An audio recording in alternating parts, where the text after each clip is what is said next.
So the media have a really important role in informing communities about suicide and suicide prevention, but we also need to ensure that the messages that go to communities are safe and empower them to take action.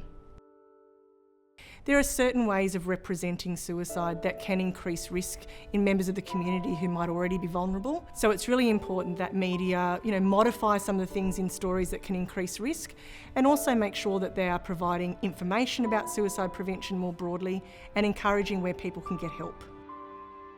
The MindFrame National Media Initiative is managed by the Hunt Institute of Mental Health, and it's funded by the Australian Government under the National Suicide Prevention Programme. It's a national initiative to work with the media on portrayals of suicide and mental illness in the media. MindFrame provides a range of resources, but its main component is to have online and hard copy resources for the media. We work on a dissemination program of education and training activities where we go into newsrooms and actually train journalists, and we go and talk to journalists. We ask them to be mindful of things like language with suicide and with mental illness, and helpful ways on how to phrase and frame stories around mental illness and suicide. We also provide resources for those who are the main sources for stories. This includes the police and those that work in the mental health and suicide prevention sector. As well as these, we also provide resources for stage and screen, and these are about portrayals of mental illness and suicide in film, television and theatre.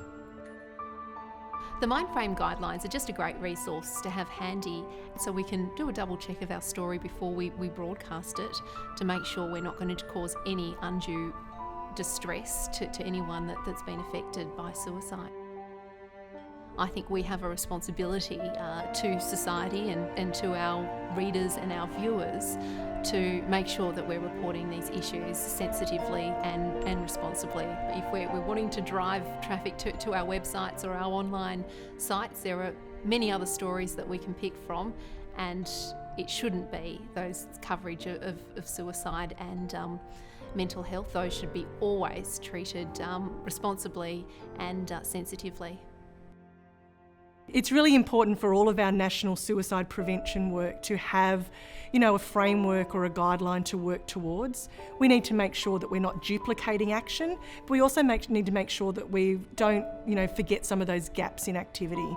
It's important that suicide prevention activity is conducted across the board in Australia, and so we need things that, reduce risk. We need things for people who are currently in crisis, and we also need to support people with lived experience of suicide. MindFrame's able to link into the Life Framework on a number of different levels because it's working at the prevention of risk factors, but also it's supporting community understanding and those people with lived experience.